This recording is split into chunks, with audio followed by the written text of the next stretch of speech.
hadn't planned on staying at the office that late. As a woman living a 45-minute drive from work, I never liked staying late, especially knowing I'd have to drive alone at night. But work has a way of piling up unexpectedly. It was supposed to be a simple drive home, just like any other. I didn't think much of it as I got in the car, ready to unwind. It wasn't until I was on a long, empty road, no one else in sight, far past the time I'd expected to be home, that I noticed the gas gauge needle teetering on the edge of E. That's when I realized my mistake. Why hadn't I checked the gas before I left? In front of me, the road stretched on endlessly, with dense woods hugging it from both sides. I knew there wasn't a gas station for miles ahead, and my chances of running out of fuel were going up by the minute. The darkness pressed in. My headlights were the only source of illumination as the radio crackled with static. I reached out to adjust the dial, desperate for some background noise, something to make the isolation less suffocating. But no matter how much I fiddled with it, the radio remained silent, leaving me alone with my thoughts and the quiet hum of the engine. And then, as if on cue, the car gave a violent shudder. I clenched the steering wheel, praying the car wouldn't stop. But it was no use. The engine sputtered once, twice, and then died altogether. The momentum carried me a few more yards before I came to a stop on the side of the road, the silence even more oppressive now that the engine was off. "Great," I muttered, leaning back in my seat. This wasn't how I envisioned my night ending. Stranded in the middle of nowhere, no cell signal, no gas, and no one around to help. I fumbled for my phone, looking at the screen. No bars. Of course. I sat there for a while, debating my next move. I could start walking, but the road was dark, and there I'd walk miles before finding a gas station. Besides, what if someone drove by while I was gone? I didn't want to leave my car vulnerable. So I waited, hanging on to the slightest bit of hope that another car would come by. It had to, right? This was still technically a main road, even if it didn't look like it. The minutes stretched on, just me and the distant chirping of crickets. I looked at the rearview mirror. Nothing. I squinted into the darkness ahead, still nothing. Just when I was about to give up and resign myself to a long, uncomfortable night, a flicker of light caught my eye. Headlights. My heart leaped with hope as a car came into view, its lights growing brighter as it approached. I could make out the outline of an older model sedan, its paint faded and chipping. I leaned forward, watching as it slowed, then came to a stop just a few feet behind my car. I was overwhelmed with relief. Finally, someone had stopped to help. The driver's door opened and a man stepped out. He was tall. His footsteps were slow as he approached, and for a moment, I felt a strange unease settle in my chest.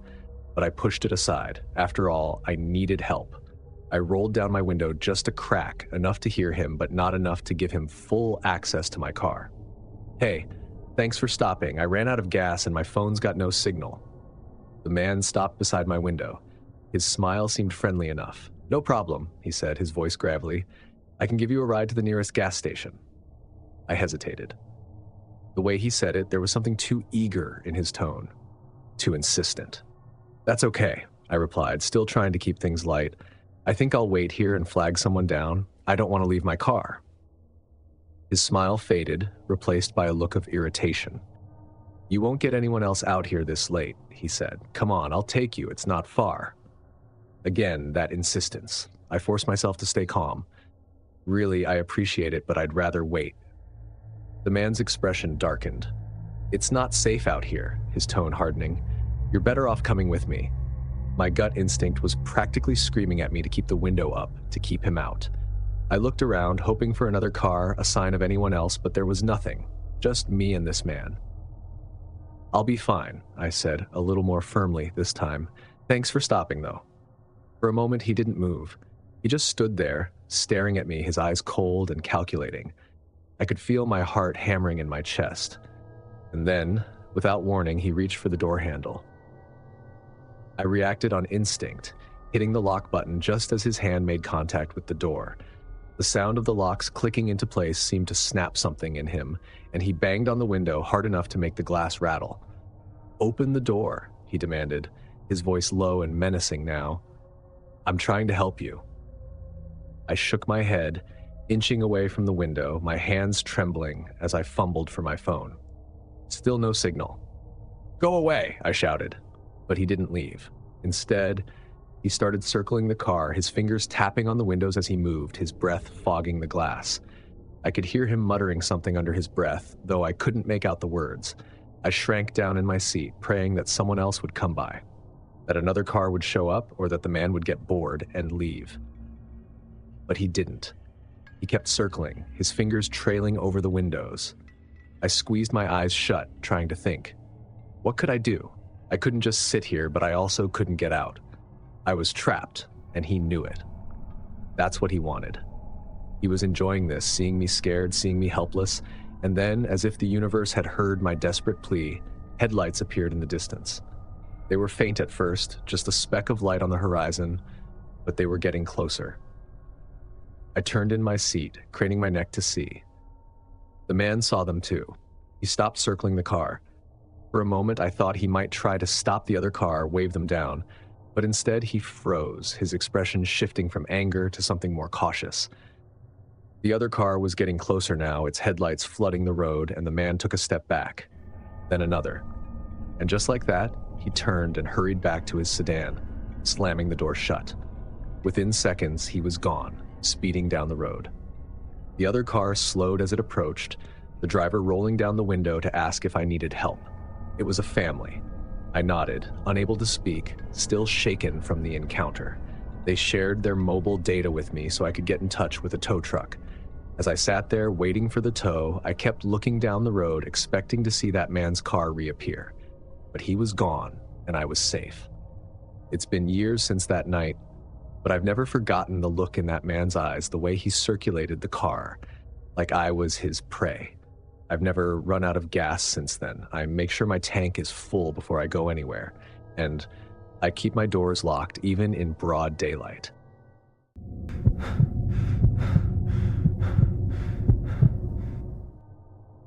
We'd been driving for hours, heading back home after a week-long vacation trip in another state.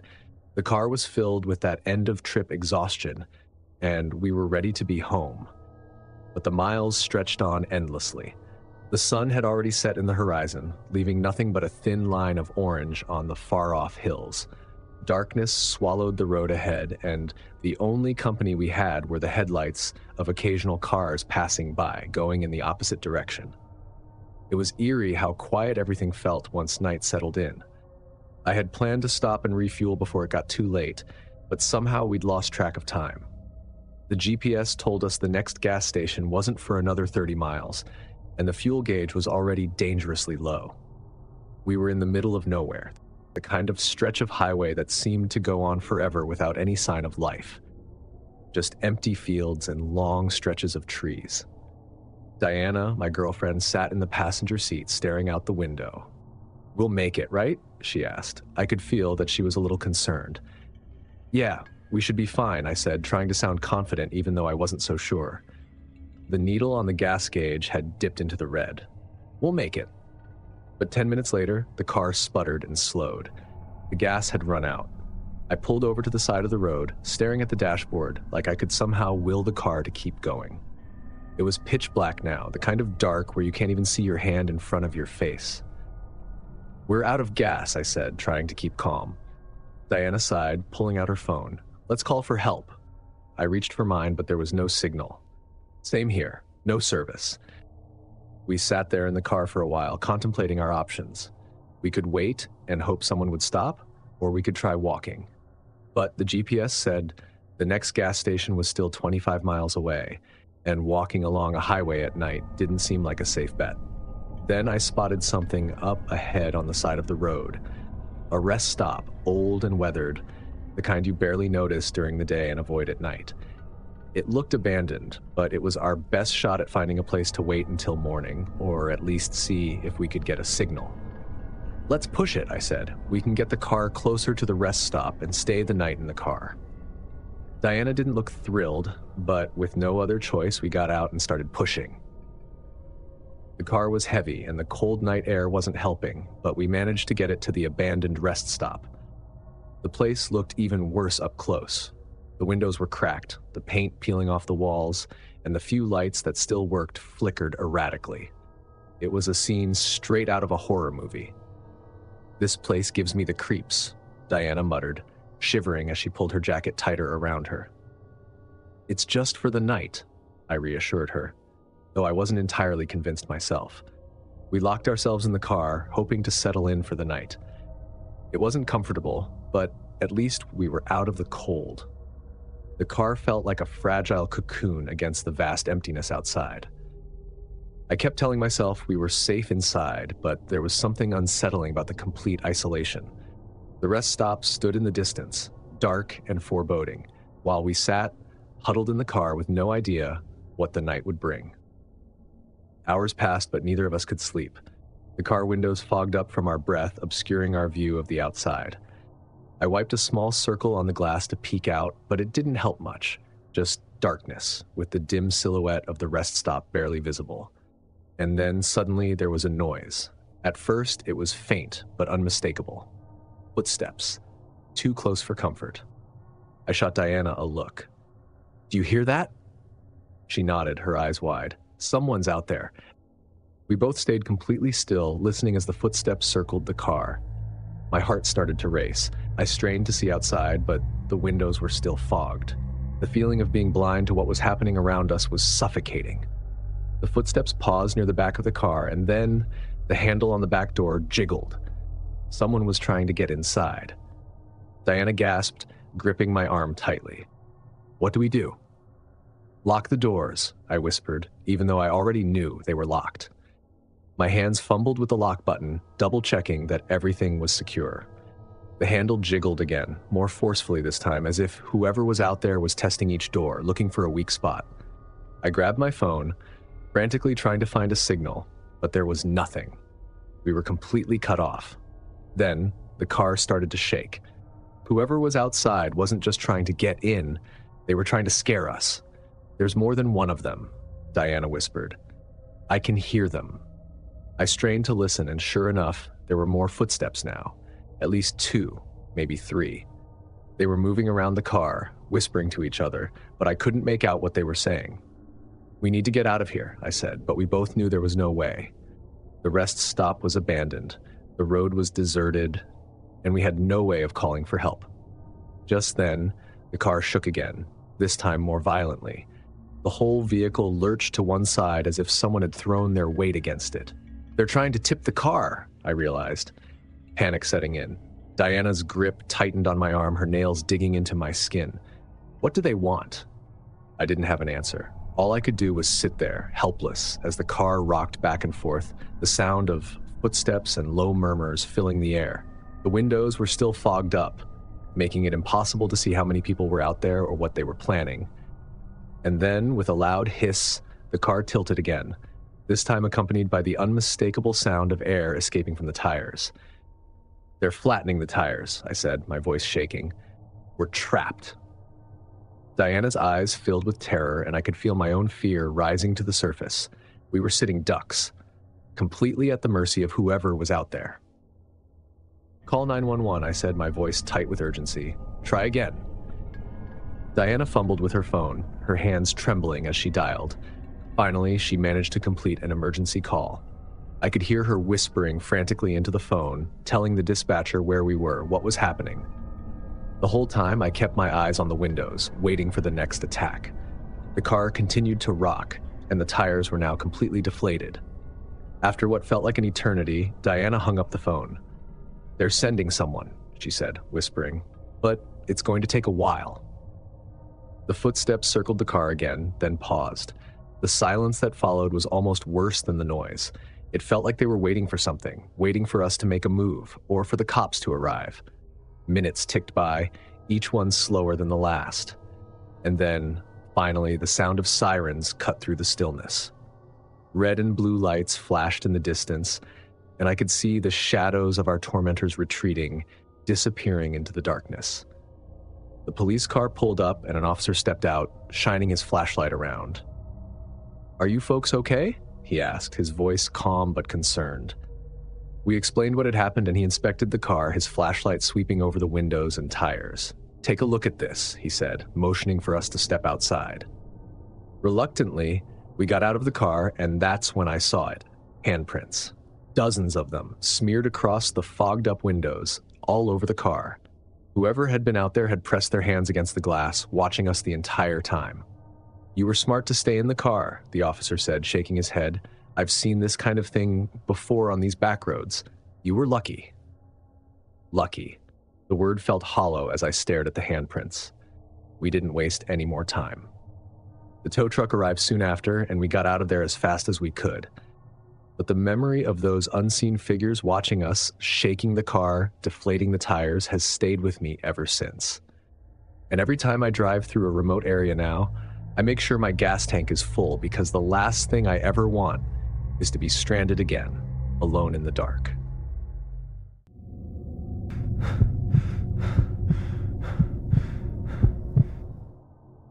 I've been on a lot of road trips, and I've run into my fair share of problems. Flat tires, engine trouble, and getting lost in the middle of nowhere. But running out of gas in the middle of a desolate highway at night, that one took the cake. I always swore I'd never be one of those people, the kind who ignores the gaslight until it's too late. But here I was, stranded, with no gas station for miles and no phone signal to call for help. I was heading back from visiting a friend in a small town a few hours away. It was supposed to be an easy drive. I'd left late in the afternoon thinking I'd get home by dark, but I underestimated how long it would take, and before I knew it, the sun was sinking fast behind the hills, and the road lay out in front of me, long and black, twisting into nothingness. The road was barren, save for the distant, sporadic glow of headlights from other cars. When the gas light came on, I knew I was in trouble. I hadn't passed a gas station in miles, and the last one I remembered seeing was at least 30 minutes back. I tried to stay calm, hoping I'd make it to the next town, or at least find a rest stop, but the car had other plans. The engine sputtered, the car slowed, and I coasted to a stop on the side of the road. "Great," I muttered to myself, staring out into the dark. Just great. I pulled out my phone, praying for even the smallest bar of signal, but it was useless. The screen showed 0 bars, and there wasn't even a hint of Wi-Fi anywhere nearby. I was truly in the middle of nowhere. I could walk, but who knew how far the next gas station was? Besides, I didn't have a gas can, so even if I did find a station, I wouldn't be able to bring anything back with me. And staying in the car felt equally risky. What if no one passed by? What if someone did? Just as I was starting to feel the weight of the situation settle in, I saw headlights approaching in my rearview mirror. I held my breath, wondering if the driver would stop or just keep going. My luck so far didn't inspire much hope, but to my surprise, the car began to slow as it neared mine. The vehicle, a dusty old pickup truck, pulled up beside me, and the driver rolled down his window. A middle-aged man with a scruffy beard and a baseball cap peered out at me. He sounded friendly, but there was something about the way his eyes gleamed in the headlights that made me uneasy. "Ran out of gas, huh?" he said with a chuckle, as if this was a common occurrence. "Yeah," I admitted, forcing a smile. "Wasn't paying attention, I guess." "Happens to the best of us. Lucky for you. I was headed to the gas station just a few miles down the road. I can give you a ride if you want. No sense in walking out here." For a moment, I hesitated. Something about the situation felt off. Maybe it was the way he kept smiling like he knew something I didn't. Or maybe it was the isolation, the vast emptiness of the road that made me feel vulnerable. But what choice did I have? It wasn't like cars were lining up to help me out, and walking seemed even worse. I looked at my phone again, still no signal. I looked back at the man, weighing my options. "All right," I said finally. "That'd be great." He grinned wider, his teeth catching the light from his dashboard. "Hop in." I grabbed my wallet and phone and locked the car behind me as I climbed into the passenger seat of his truck. The interior smelled faintly of cigarettes, and the seat covers were worn and stained. He didn't seem to notice my hesitation as he started the engine and pulled back onto the road. "So where are you headed?" he asked, looking over at me. "Home," I replied, keeping my answers short. "Visiting a friend out of town." Nice, he said. "Not much out here, though. You sure picked a quiet stretch to run out of gas." "Yeah, I noticed," I said, trying to keep my tone light. We drove in silence for a few minutes, the truck rattling along the empty road. The further we went, the more my nerves started to flare up. The man wasn't exactly doing anything wrong. He hadn't said or done anything threatening, but there was something about his demeanor that I couldn't shake. He was just too calm, too comfortable with the situation. "So, you said the gas station is up ahead?" I asked. There was nothing but trees and darkness, no signs, no buildings. "Yeah," he replied, "just a few more miles." But instead of continuing down the highway, he took a sudden turn onto a smaller road, one that twisted and snaked through a thick patch of woods. My stomach tightened. "Where are we going?" I asked, trying to keep the edge out of my voice. "Oh, this way's quicker," he said, waving a hand dismissively. "Trust me, we'll be there in no time." The further we drove, the worse it got. The road was barely visible now, like just a dirt path cutting through the trees, and the truck's headlights barely illuminated the way ahead. I felt the panic rising in my chest. "Look, I really appreciate the help," I said, my voice firmer now, "but I think I'll just head back to the main road. I'll wait for another car." He didn't respond at first, and he pressed his foot harder on the gas. "Hey," I said, my heart racing now. "I said I want to get out." Without a word, he reached over and locked the doors. That's when it hit me. This wasn't just some helpful stranger. I'd gotten into the truck with someone who had no intention of taking me to a gas station.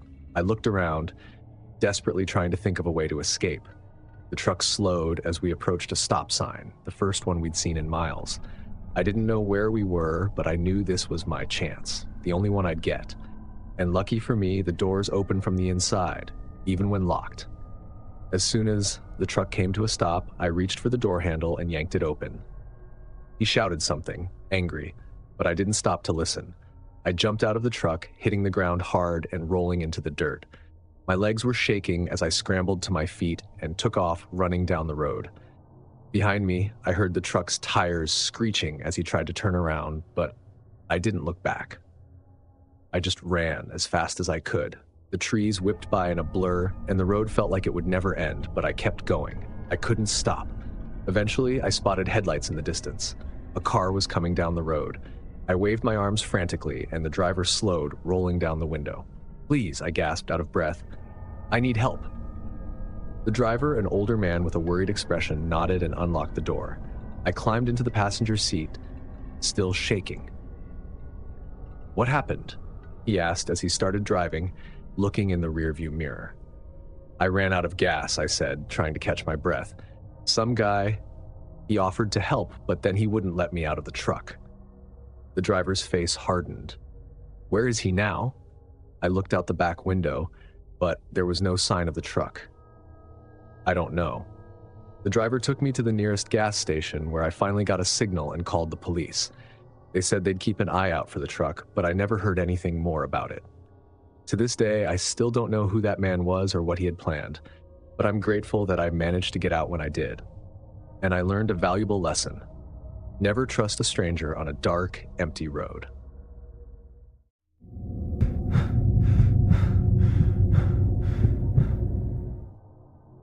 It's funny how you don't think much about running out of gas until it happens to you. I've always been the type to push my car a little too far, gambling that I'd make it to the next gas station before the needle hit empty. Usually, I win. But that night, I lost. Big time. It had been a long day.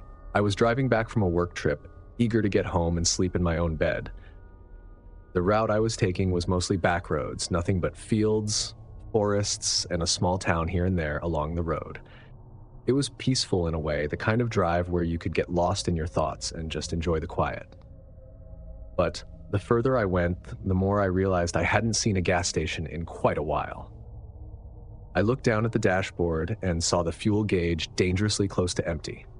The low fuel light blinked on, taunting me.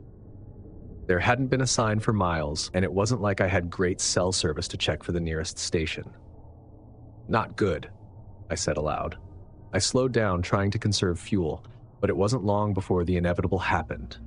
The car sputtered, coughed, and finally died, coasting to a stop on the side of the road. I let out a frustrated sigh, resting my forehead on the steering wheel for a moment. "Why didn't you stop earlier, you idiot?"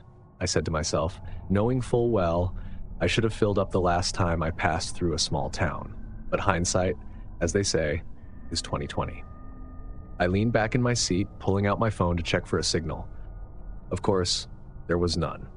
Typical. I wasn't about to sit in the car all night waiting for someone to drive by. The odds of that happening seemed slim. I remembered passing a gas station a few miles back. At least I thought it was a few miles. It was dark, and everything looked the same out here. With no other options, I decided to walk. I grabbed my jacket from the back seat, threw it on, and stepped out of the car. The night air was cold, biting at my skin, and the silence was unnerving. Not the peaceful kind of silence, but the kind that made you feel exposed, vulnerable. I locked the car and started walking, my boots crunching on the gravel at the side of the road. The only light I had was from my flashlight, barely illuminating the dark around me.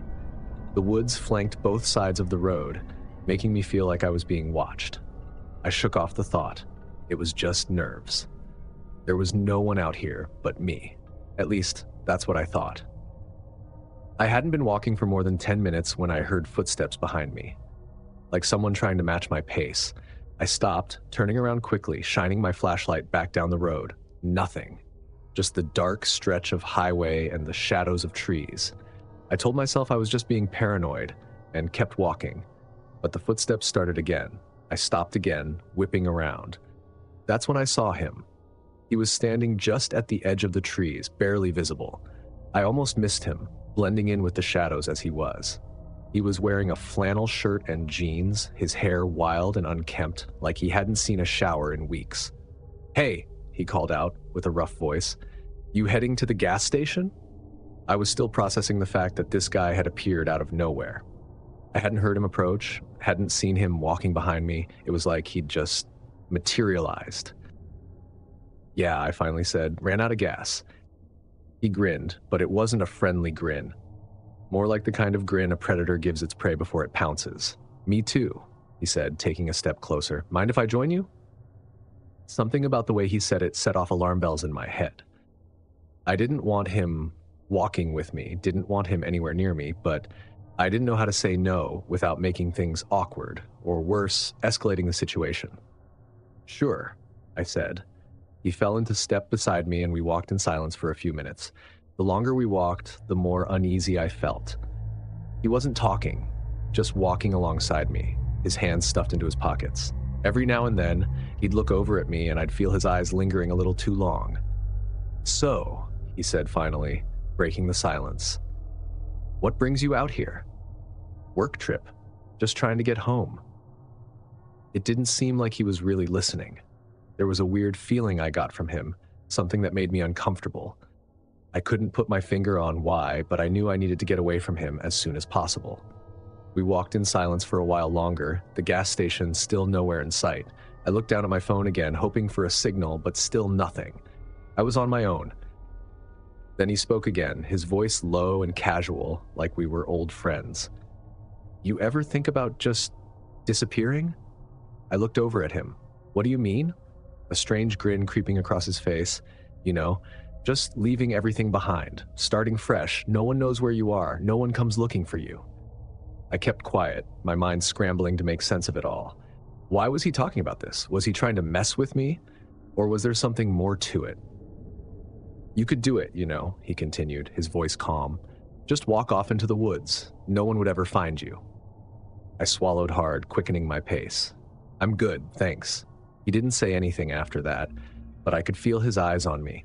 I knew I needed to get away from him, but how? We were miles from anywhere, and he was right next to me. If he decided to do something, there was no one around to stop him. Finally, after what felt like an eternity, I saw the faint glow of the gas station lights in the distance. I quickened my pace, eager to get there and get away from this guy. But as we got closer, I looked over at him, and he was gone. Just like that. 1 second he was there, and the next, he wasn't. I stopped, turning around, but there was no sign of him. No sound, no movement. I shook my head, telling myself I must have imagined it. Maybe he'd slipped into the woods, or maybe he was just messing with me.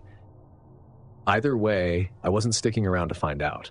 I hurried to the gas station, filled up the can, and paid the clerk. I stepped back outside. I looked around, expecting the guy to be waiting for me, but the parking lot was empty. Still, I couldn't shake the feeling that I wasn't alone. As I made my way back to the car, I kept looking over my shoulder, my nerves on edge. But when I reached my car, I froze. The hitchhiker was there, crouched next to my car, his hands on the door handle like he was trying to get inside. "Hey!" I shouted. He looked up at me, his face blank and expressionless. For a moment, neither of us moved. Then he stood up and started walking back down the road, disappearing into the darkness. I didn't wait to see where he went. I rushed to the car, filled up the tank, unlocked the door, and jumped inside, locking it behind me. My hands were shaking as I started the engine and sped off down the road. I didn't ease up on the gas until I was long past the station. The hitchhiker was nowhere in sight, but my nerves were shot. Every dark shape along the road made me twitch with anxiety. In the end, it's not just running out of gas that puts you in danger. It's who you meet along the way. If these gas gone wrong stories gave you chills, make sure you're fueled up for more. Don't forget to hit that like button and subscribe so you do not miss the next creepy stories. Have you ever experienced something like this? Drop your story in the comments. I want to hear all about it. Stay safe out there. Thanks for watching, and I'll see you in the next nightmare.